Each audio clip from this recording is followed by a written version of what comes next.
Además estoy muy emocionado porque ya va a comenzar En tu Camino. ¡Qué emoción! Porque hoy es Día del Niño. Sí. Muy bien, antes de decir las palabras mágicas Misca, Musca, les voy a pedir que abrochen bien sus cinturones de seguridad. Porque vamos a comenzar nuestro viaje, donde chicos y grandes aprenderemos y conoceremos muchas cosas. ¡Claro! Guiados por nuestro gran amigo. Sí, el Padre José de Jesús Aguilar Valdés. Esto es En tu Camino. Un programa para encontrar la meta que también nos gusta a los niños. ¡Feliz Día del Niño! Les desea En tu Camino.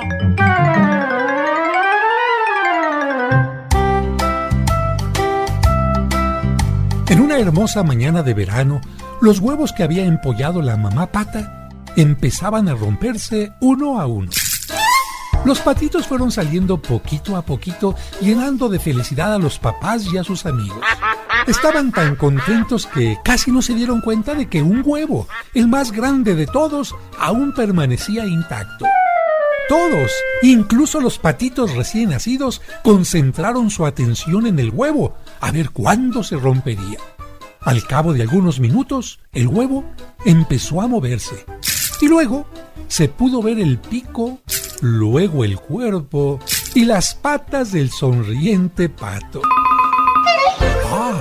Era el más grande y, para sorpresa de todos, muy distinto de los demás.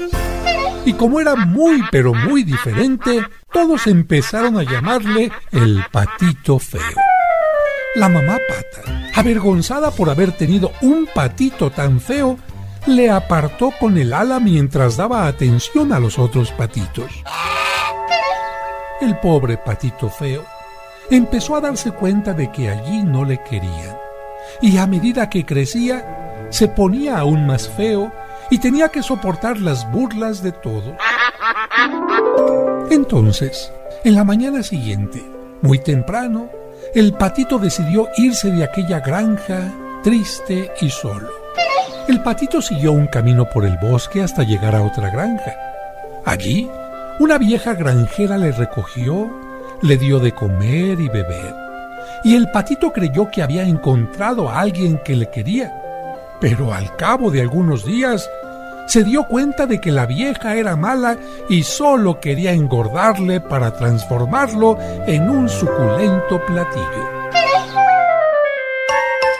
El patito salió corriendo como pudo de allí. Pero el invierno había llegado, y con él el frío, el hambre y la persecución de los cazadores para el patito feo.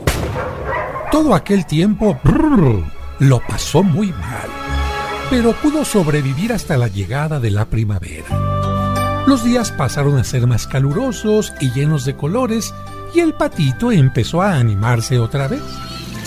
Un día, al pasar por un estanque, vio las aves más hermosas que jamás había visto. Eran elegantes, delicadas y se movían como verdaderas bailarinas por el agua. El patito, aún acomplejado por la figura y la torpeza que tenía, se acercó a una de ellas y le preguntó si podía bañarse también en el estanque. Y uno de los cisnes le contestó: «Pues claro que sí, tú también eres uno de los nuestros». Y le dijo el patito: «¿Cómo que soy uno de ustedes? Yo soy feo y torpe, todo lo contrario de ustedes». Pero ellos le dijeron: «Mira tu reflejo en el agua del estanque y verás cómo no te engañamos». El patito volteó al agua y se miró, y lo que vio lo dejó sin habla. Había crecido y se había transformado en un precioso cisne. Y en aquel momento supo que jamás había sido feo, solamente distinto a los demás patitos. Él no era un pato, sino un cisne.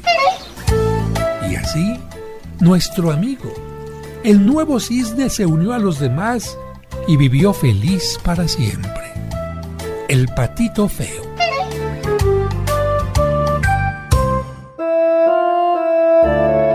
Ella es la mujer más importante de nuestra fe católica. Dios te salve María, Virgen sin mancha. Ella es la Virgen María. Pero para que conozcas más sobre su vida y sus advocaciones, ya está aquí el Padre José de Jesús Aguilar Valdés, la voz amable de la radio, para que te acompañe en tu camino en este sábado mariano.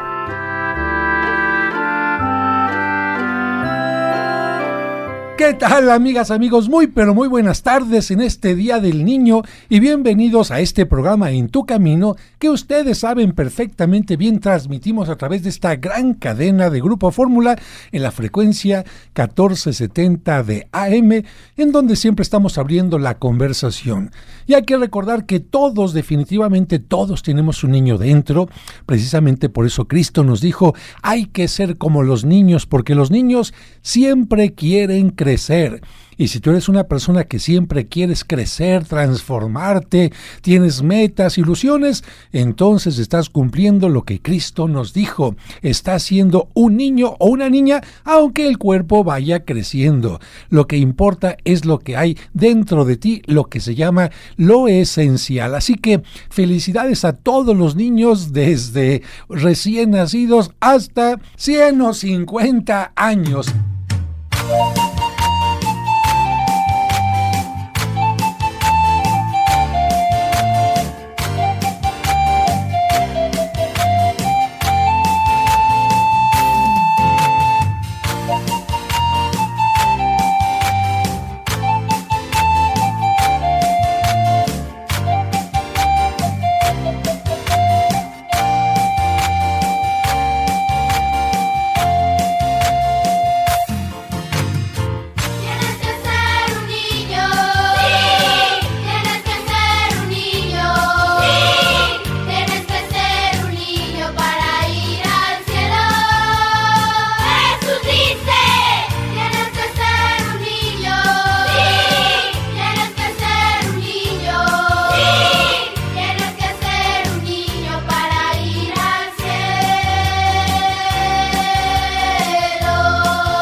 Y hoy vamos a hablar sobre la infancia de la Virgen María.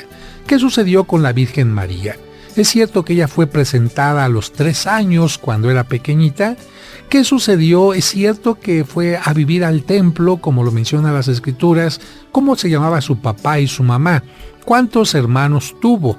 ¿Cómo fue su nacimiento? Bueno, pues todo esto lo vamos a platicar en este sábado bonito, para que tú tengas mayor acercamiento y tengas el orgullo de decir, pues yo estoy tomando un curso de Mariología todos los sábados marianos, y hoy hablamos de la Divina Infantita, hablamos de la Virgen Niña, hablamos de la educación de la Virgen María, hasta el momento en que ella se convierte en una joven y recibirá el anuncio del ángel Gabriel para decirle que se convierte en mamá. Pero esa será otra historia.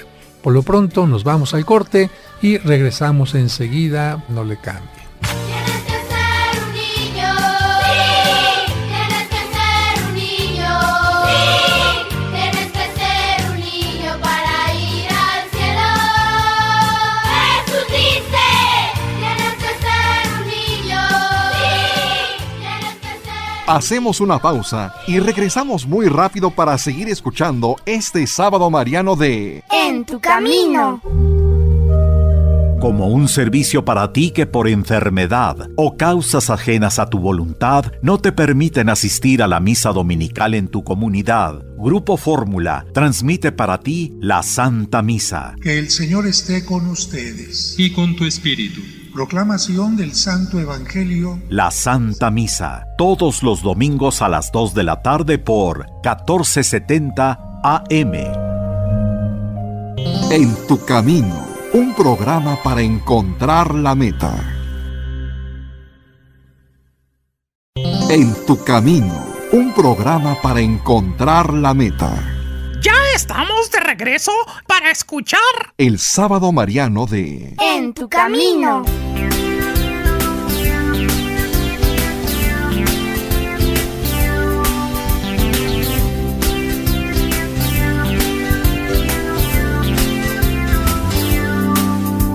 Mi alma alaba a Dios, alaba la grandeza de mi Señor. Se goza mi espíritu, el Dios mi Salvador, pues Él ha puesto sus ojos en mí, su humilde esclava, y desde ahora y siempre dichosa me llamará. Oh dulce María, Dios te salve María, llena eres de gracia, cuán dichosa eres tú. Entre todas bendita, y bendito es el fruto de tu vientre Jesús. Dios te salve María, llena eres de gracia, cuán dichosa eres tú. Entre todas bendita, y bendito es el fruto de tu vientre Jesús.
Gracias por continuar con nosotros. En esta ocasión hemos puesto una melodía mariana, un tema religioso mariano de tantos que existen, y vamos a comenzar pues con el tema. La Biblia, los evangelios, están centrados en la figura de Jesucristo. Esto te tiene que quedar muy claro. Y más que en su figura, en su predicación. Por eso es que la Biblia no nos dice qué estatura tenía Cristo, el color de su cabello, qué es lo que comía. No nos dice estos pormenores. ¿Por qué? Porque el Evangelio significa buena noticia. Y buena noticia significa la palabra de Jesucristo, lo más importante, lo que no te puedes perder para poder tener la salvación. De tal manera que la Biblia no habla de pormenores. Así que si de Jesucristo nos dice solamente lo elemental, imagínate acerca de la Virgen María o de los apóstoles. Quizás por curiosidad quisieras saber más, pero no necesitas más que lo que menciona el Evangelio para poder ser una persona distinta, para creer y para salvarte. Entonces, ¿de dónde podemos sacar nosotros información para conocer más acerca de Jesucristo, de la Virgen María, de los apóstoles? Bueno, pues de otros elementos que se conocen como fuentes. Por ejemplo, un elemento para conocer más sobre la Biblia es la arqueología. La arqueología permite que los investigadores, los que se dedican a esto, lleguen a los lugares y empiezan a levantar poco a poquito la tierra y descubran qué había en Jerusalén en tiempos de Cristo, qué había en Jerusalén en tiempos de la Virgen, qué había en Cafarnaúm junto al lago. Y gracias a estos especialistas podemos saber dónde Cristo celebró la última cena. La Biblia no lo dice, pero la arqueología sí. La Biblia no nos dice las coordenadas de dónde vivía la Virgen María, pero la arqueología ha descubierto la casa de la Virgen María. La Biblia no nos dice dónde estaba el palacio de Poncio Pilato, pero la arqueología ha descubierto el pretorio, el lugar del Calvario y muchas otras cosas más. Así que ahí tenemos un elemento que es la arqueología. Otro elemento importante pueden ser los textos que no son bíblicos. Y es que hay escritores como Flavio Josefo, que era un judío, o bien otros escritores que no tenían nada que ver con el cristianismo, que mencionan a Jesucristo y que mencionan algo sobre los seguidores de Jesucristo, y esto para nosotros es sumamente importante. Nosotros no somos como aquellos grupos que únicamente leen la Biblia y dicen que con eso conocen a Dios. No, nosotros leemos la Biblia y la enriquecemos en nuestro estudio acerca de estos y muchos otros elementos. Y también hay algo que se llama la tradición. Y la tradición en el buen sentido, porque la palabra tradere, de tradición, significa heredar a otros lo bonito, lo bueno, lo importante. Así como la abuelita le deja a la hija la receta de las papitas especiales en adobo, no se las dice a nadie, solamente le pasa a ella la receta. Y fíjate, ni siquiera se lo da por escrito, se lo da hablado de generación en generación. A lo mejor a ti nadie te ha dado un escrito donde te digan cómo era tu abuelo o tu bisabuelo o cómo se conocieron tus papás. ¿Cómo te enteraste tú de eso? Porque te lo pasaron por lengua, por palabra, por palabra. A eso se le llama tradición. Hay muchas cosas que al principio no se quedaron escritas y después, poco a poquito, empezaron a escribirse, como esta receta de las papas que te dejó tu bisabuela. Al principio la hacías nada más y después, para que no se te olvidara, muchos años después la escribiste. Por eso es primero la tradición y después la escritura. Así que, gracias a la tradición y a muchos escritores de tiempo antiguo, podemos saber algo sobre la Virgen María. Lo que sabemos, y seguramente tú lo sabes primero, es que Joaquín, su papá, era un sacerdote del templo judío. Su mamá se llamaba Ana, y los dos eran personas que lamentablemente eran ya un tanto mayores, en aquel tiempo mayores, pues significarían unos 40 años, especialmente para la mujer, y en ese momento se suponía que la mujer ya no podía tener hijos, ¿no? Así que Joaquín y Ana ya no podían tener hijos y lamentablemente pues pensaban que esta iba a ser su historia. Hasta que afortunadamente el ángel Gabriel le anuncia a él y a ella que van a poder tener una hija que está de alguna manera llena de la gracia del Señor y que va a tener una misión especial. Así es como nace la Virgen María, y desde pequeña los papás deciden consagrarla a Dios. ¿Cómo se consagraba a las mujeres a Dios? Pues en una forma muy sencilla y una forma un tanto discriminatoria y un tanto triste. Y te voy a explicar por qué. Porque los judíos pensaban que una mujer no podía tener todos los derechos del hombre. Por ejemplo, las mujeres no podían rezarle a Dios como lo hacían los hombres. Las mujeres no podían entrar al templo si tenían alguna mancha de sangre, si quedaban manchadas de alguna manera por la sangre, de tal manera que, imagínate, una mujer quedaba manchada simple y sencillamente por la menstruación. De tal manera que, ¿qué le pasa a una mujer que se mancha con sangre según los judíos en aquel tiempo? Tiene que purificarse durante 40 días. Pero, problema, una mujer que acaba de tener la menstruación, vamos a suponer que empieza su conteo, apenas va a cumplir los 30 días, todavía no llega a los 40 y otra vez nuevamente vuelve a tener un fluido, que es entonces la consecuencia que una mujer que está en etapa fértil no puede de ninguna manera entrar al templo. Una mujer puede entrar únicamente al templo o en la infancia o puede entrar al templo únicamente cuando ya es anciana. Fíjate bien, o cuando es muy pequeñita antes de los 12 años o hasta que ya sea una anciana y haya terminado su menstruación. Y aquí lo lamentable. Actualmente muchas mujeres tienen un promedio de vida largo, pero en aquel tiempo muchas mujeres morían muy jóvenes y el gran problema es que la única oportunidad de estar cerca de Dios era en la infancia. ¿Qué hacían por lo tanto los papás? Trataban de que las niñas estuvieran toda su infancia en el templo. ¿De qué manera? Pues acompañadas de otras niñas. Las niñas mayores enseñaban a las pequeñitas a bordar los velos del templo, a limpiar los objetos del templo, a que hicieran todo lo necesario en cuanto a oraciones de niñas pequeñitas, y cuando cumplían 12 años se acababa su oportunidad de estar en el templo. Así que la mayoría de los papás llevaban a sus niñas cuando cumplían 3 años, porque a los 3 años ya la niña puede caminar un poquito, puede alimentarse por su propia cuenta, y esto es lo que sucedió con la Virgen María. La llevaron al templo cuando cumplió 3 años. De ahí viene la costumbre de que a los niños católicos y a las niñas especialmente, cuando cumplen 3 años los llevan a la presentación al templo. Yo al regreso del corte te voy a decir si esto es la presentación de verdad o si ya hubo otra presentación antes, si es un sacramento la presentación de 3 años, si es obligatorio o no es obligatorio esta presentación. O bueno, desde ahora ya te lo digo. Mira, cuando un niño nace, su verdadera presentación es su bautismo.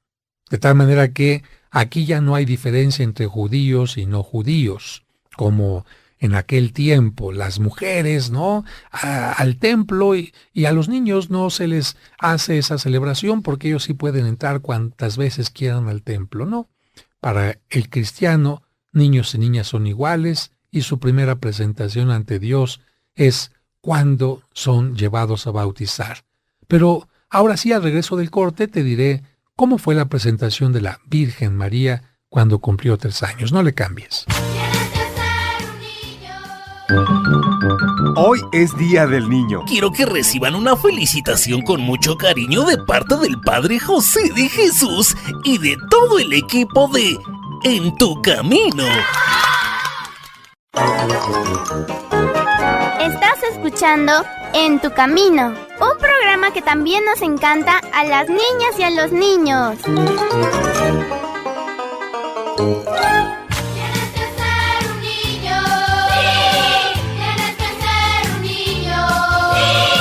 Tienes que ser un niño para ir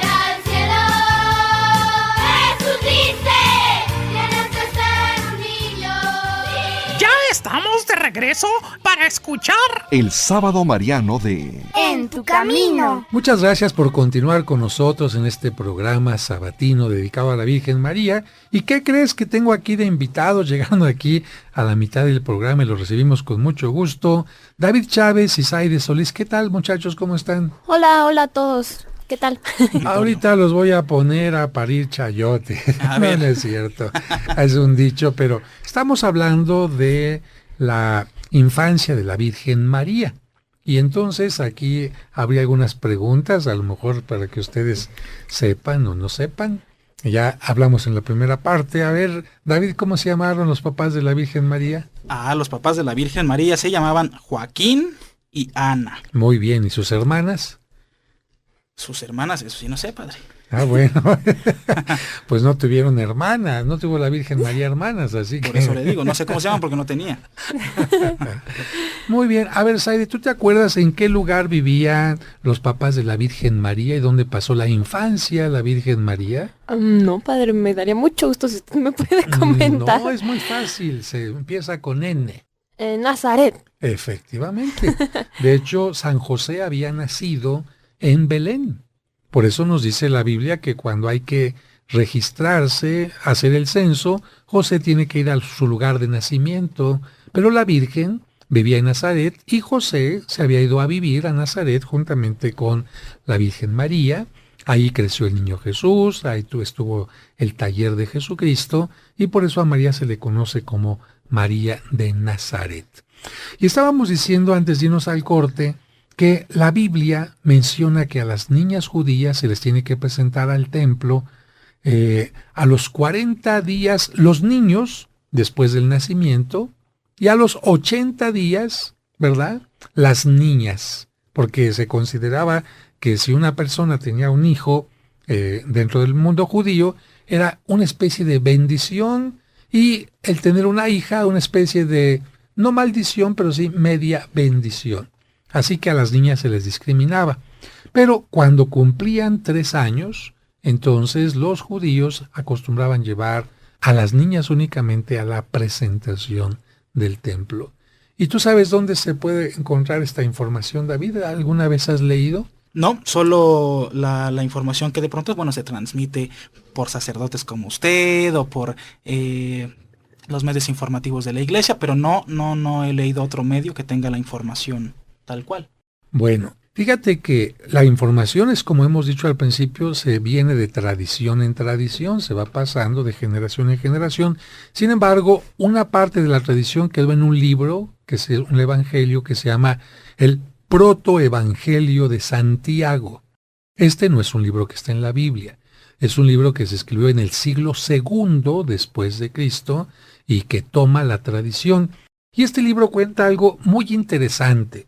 No podemos considerarlo totalmente cierto, pero parte de la tradición está en él. Menciona que cuando los papás ven que la niña ya está más o menos sueltita para caminar y que ya no tiene miedo, la llevan al templo con la idea de, si la niña llora, nos la traemos de regreso. Y si no llora, pues ya la dejamos ahí acompañada de las otras niñas que viven en el templo. Así que llegan al templo y cuando la niña ve el templo, lo que hace es subirse corriendo las escaleritas del templo, llegar a la parte más santa, levantar sus manitas y se pone a bailar y ya ni voltea a ver a los papás. De tal manera que los papás dicen, pues ya, aquí se quedan, ¿no? Y yo creo que hay niños así. No sé si te ha tocado ir alguna vez más que un kinder, una maternal donde los niños ven a la escuela, ven la maestra y se quieren quedar ahí a la primera, ¿no? O cualquier juguete cercano que exista ahí, luego van y ya, los papás se olvidaron. Ya la se mamá olvidaron. llorando. La mamá llorando y los niños felices ahí en la escuelita, en el salón de clases.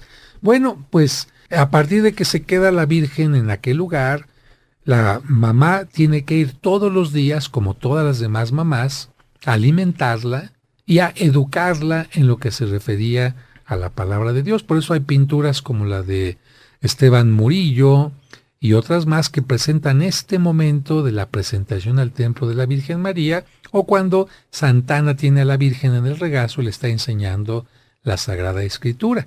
Esto es lo que nosotros podemos hablar de la infancia de la Virgen María, no se sabe más. Se sabe únicamente que cuando la Virgen María tiene su primera menstruación, es decir, cuando se muestra que ya puede casarse, entonces ella es ofrecida a distintos hombres para que se puedan casar con ella. ¿Cuál era la costumbre? A ver, una mujer podía elegir entre dos cosas. Una, cuando tenía ya su menstruación, casarse con una persona o bien mantenerse virgen sirviéndole a Dios en oración, ya no en el templo, pero mantenerse virgen. Y esto lo podían hacer muchas mujeres. Muchas mujeres decían, yo no me quiero casar, yo quiero mantenerme en oración. Pero aquí el gran problema es que una mujer soltera virgen podía ser fácilmente pues engañada o mancillada. Entonces lo que se hacía era, ok, te vas a mantener virgen, pero simbólicamente te vas a casar con un hombre para que ese hombre te dé un apellido y los demás te respeten. Y así era la costumbre. Cuando había mujeres que querían hacer esto, se llamaba a jóvenes no, porque los jóvenes decían, pues sí, ya dije que sí la voy a respetar, pero está muy bonita y como ya es mi esposa, pues ya mejor vamos a consumar el matrimonio. Lo que se hacía era más bien llamar a los más ancianos del pueblo. Y entre los ancianos que llamaron estaba San José. Y entre los ancianos se hizo una prueba. El sumo sacerdote judío dijo, a ver, nos vamos a poner a hacer oración y Dios nos va a decir a través de una señal, vamos a ver cuál señal, los judíos así eran a través de señales, no sabían qué, Dios nos va a decir cuál es el elegido para ser el esposo de María. Y ahí van todos, se ponen a hacer oración, todos llevaban una vara y la vara de José de salir una flor de almendro, florece una vara y entonces los sumos sacerdotes dicen, José, a ti te toca cuidar a esta mujer, y entonces José la lleva a su casa, la lleva con él, y cuando regresa se da cuenta que la Virgen María está ya esperando un bebé. Pero eso, pues como pueden ver, ya es otra historia. Hasta este momento estamos hablando entonces de la infancia de la Virgen María. Y quisiera terminar con esto. La devoción al niño Jesús es una devoción que inventó sobre todo San Francisco de Asís. Hay imágenes del niño Jesús en las catacumbas sobre todo, pero siempre se centró la atención en el Cristo adulto. Y cuando San Francisco de Asís quiso sentir al niño Jesús como si estuviera con él, pues tuvo una visión que después San Antonio de Padua también la tuvo, y a partir de entonces empezaron a hacer imágenes del niño Jesús en escultura. Esto es interesante, ¿no? Pero de la Virgen María, no. Y de la Virgen María, ¿tú has visto alguna imagen de la Virgen María niña? Sí, la Divina Infantita, es la única, ¿no? Es la única. Yo en una secundaria. Es una niñita, ¿no? Recostadita de ladito, vestida como niñita, y se le llama la Divina Infantita. ¿Tú la has visto? Sí, padre, sí. ¿Dónde la has visto? Conozco. En unas estampitas. En unas estampitas. Esta se encuentra en el mundo, y esto es un invento de una monjita mexicana. Resulta que una religiosa, estando en oración, dice, bueno, ¿y por qué tenemos imágenes del niño Jesús niño y de la Virgen no? Y entonces le dijo a la superiora, pues ¿por qué no hacemos una imagen? Le dijeron, estás loca, pues qué ocurrencias. Y estuvo de terca, hasta que en una ocasión que pudo viajar a Roma, se lo dijo al Papa y el Papa le dijo, es buena idea, yo te doy la autorización. Y entonces se hicieron estas imágenes. De hecho, el convento de la Divina Infantita, donde está la imagen original, está en Tlalpan. Y la gente puede visitar este lugar, que además hacen unas galletas muy ricas y un rompope muy sabroso. Y esa es la historia de la Divina Infantita. ¿Cómo ven? Siempre bien interesante, padre. La verdad es que muy, muy interesante, porque luego son cosas que tenemos tan a la mano, tan cercanas, pero no sabemos cómo surgen. Pero algo importante que tú sí sabes es cómo es Nazaret. Sí. Pero, a ver, platícanos, ¿cómo es Nazaret? Bueno, Nazaret, como todo Israel, es de un solo color, es una ciudad muy bonita. ¿Por qué de un solo color? porque todas las construcciones tienen que ser de piedra caliza, por lo tanto están en un color así como crema, como beige, se ve impresionante. Cuando uno va bajando por la carretera se alcanza a divisar la cúpula de verdad majestuosa de la Basílica de la Anunciación, que se ve hermosa. Hay muchos callejones, muchas calles empinadas. A ver, nada más la Basílica de la Anunciación es exactamente una iglesia que se construyó sobre la casa de la Virgen María, para que la gente sepa, y vienes de la carretera y vas viendo el monte, ¿verdad? Sí. Nazaret es un pequeño monte donde vivía la Sagrada Familia. ¿Qué más hay? Actualmente hay muchos comerciantes, en ese territorio hay muchos musulmanes, es territorio donde hay muchos palestinos. Cuando uno entra a la Basílica de la Anunciación, puede ver ahí detrás del altar la pequeña casa de la Virgen María, que de verdad es una sensación impresionante estar por allá, padre. Y además ve imágenes de la Virgen María que representadas de todo el mundo. No falta la Virgen de Guadalupe ahí, una imagen en mosaico que se mandó con motivo de los Juegos Olímpicos de México, y por supuesto todas las demás imágenes de la Virgen en todo el mundo. Bueno, vamos a un corte en breve y regresamos enseguida para nuestra parte final. No le cambien. Vamos a una pausa muy rápida y regresa contigo el Padre José en Tu Camino. ¿Quieres comunicarte con el Padre José? Escríbele a padrejosedejesus@hotmail.com. padrejosedejesus@hotmail.com. Esperamos tus sugerencias y comentarios. Estás escuchando En Tu Camino, un programa que también nos encanta a las niñas y a los niños. Amigas, amigos, después de este tiempo de pandemia, Tierra Santa ha vuelto a abrir sus puertas a los peregrinos, por lo que, si quieres viajar con nosotros en nuestro siguiente grupo en el mes de agosto, recuerda, no se necesita visa de Estados Unidos. Es un viaje totalmente en español, con todos los gastos incluidos: desayunos, comidas, cenas, traslados, boleto de avión, impuestos, seguro médico y todo lo que se necesita para que un viaje sea tranquilo, placentero y espiritual. Este viaje lo acompaño yo para explicarte cada uno de los lugares en donde tendremos la misa en los principales sitios de Jerusalén, de Belén, de Nazaret y de todos los demás lugares. ¿Quieres mayor información para esta peregrinación del mes de agosto o las del año siguiente? Puedes enviar un correo a olimpia-travel@yahoo.com.mx. Te lo repito, olimpia-travel con B chica @yahoo.com.mx, o bien marcar a estos teléfonos 55 4606 6476, repito, 55 4606 6476 y 55 4606 6676, 55 4606 6676. Únete a nuestro grupo para conocer Tierra Santa, y cuando abras la Biblia dirás: yo estuve en ese lugar.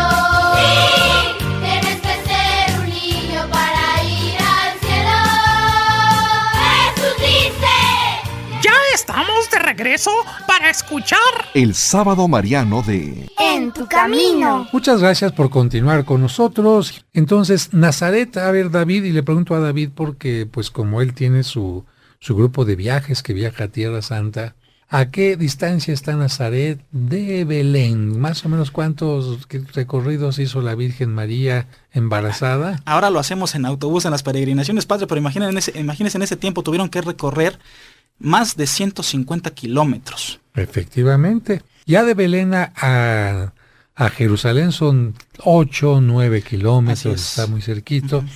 Pero la ventaja de hoy es que uno en 8 días recorre todo Tierra Santa, los lugares donde estuvo Cristo, cuando antes quizás esos 8 días servían apenas para viajar de un lugar a otro, ¿no? Sí, eran distancias realmente impresionantes y yo sí me pregunto, bueno, ¿cómo es que le hacían para soportar? Porque además las condiciones del clima son bastante extremas por allá.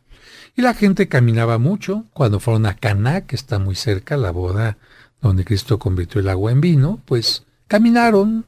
Y cuando iban a comprar al mercado de pescado cerca del lago, la comida, pues caminaban y caminaban y caminaban. Y en el camino olía ¿a qué? ¿Te acuerdas qué es lo que había en tiempos de Cristo? Pues había higos, había dátiles, espigas, cebada, pescadito y bueno, y muchos pastelitos cuando había dinero y si no, pan común y corriente. Y ahora también ahí en Nazaret, ¿probaste los pastelitos? No, padre, no los he probado. No es posible. En Nazaret están de los mejores pasteles de la combinación judío-musulmán. Entonces imagínate pastelitos de pistache, de nuez. Sí, que el pistache es maravilloso. Pastelitos de miel de aquel lugar. No, hombre, es una cosa riquísima. Bueno, tengo programados próximos grupos, entonces ahí estaré presente.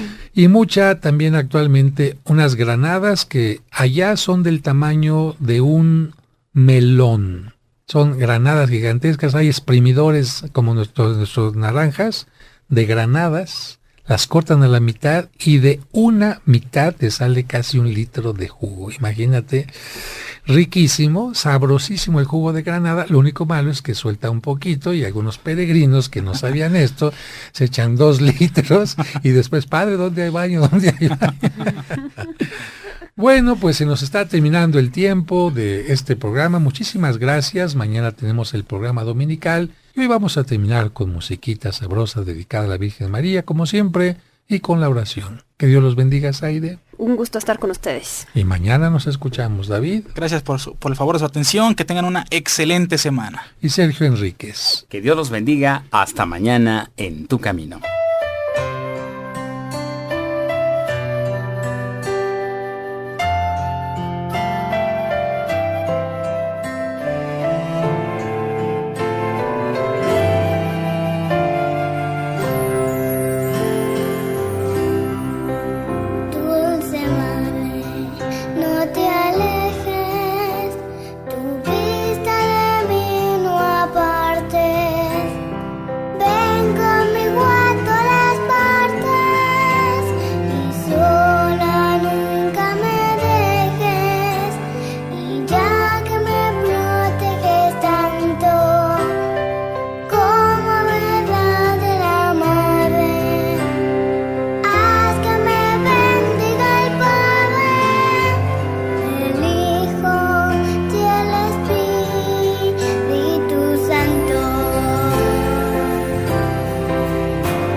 Dios te salve, Reina y Madre de Misericordia, vida, dulzura y esperanza nuestra. Dios te salve. A ti clamamos los desterrados hijos de Eva, a ti suspiramos gimiendo y llorando en este valle de lágrimas. Ea, pues, Señora, abogada nuestra, vuelve a nosotros tus ojos misericordiosos, y después de este destierro, muéstranos a Jesús, fruto bendito de tu vientre. Oh clemente, oh piadosa, oh dulce Virgen María, Ruega por nosotros, Santa Madre de Dios, para que seamos dignos de alcanzar las promesas de nuestro Señor Jesucristo. Amén.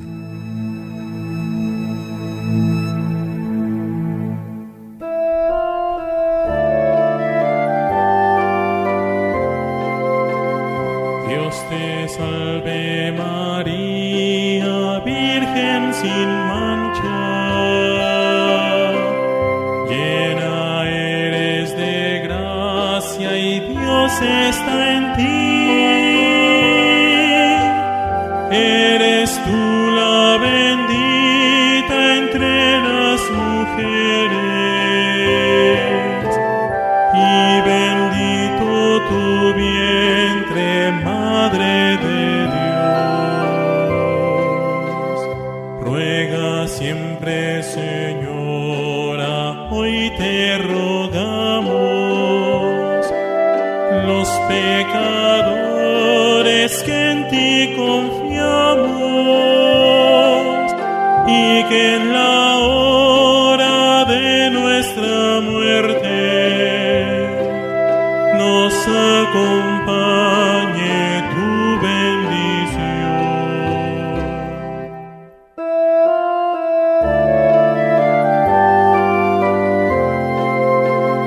Dios te salve María, Virgen sin mancha, llena eres de gracia y Dios está en ti. Eres tú la bendita entre las mujeres y bendito tu vientre, Madre de Dios. Ruega siempre, Señora, hoy te rogamos, los pecadores que en ti confiamos, y que en la hora de nuestra muerte nos acompañe tu bendición.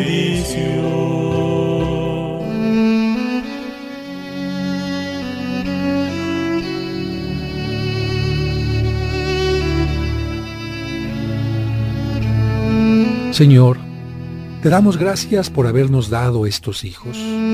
Es una alegría para nosotros, y las preocupaciones, temores y fatigas que nos cuestan las aceptamos con serenidad. Ayúdanos a amarlos sinceramente. A través nuestro has hecho surgir vida. Desde toda la eternidad tú los conocías y amabas. Danos sabiduría para guiarlos, paciencia para instruirlos, vigilancia para acostumbrarlos al bien mediante nuestro ejemplo. Fortalece nuestro amor para corregirlos y hacerlos más buenos. En ocasiones es tan difícil comprenderlos, ser como ellos nos desean, ayudarlos a hacer su camino. Enséñanos tú, Padre bueno, por los méritos de Jesús tu Hijo y Señor nuestro. Amén. En tu camino, un programa para encontrar la meta.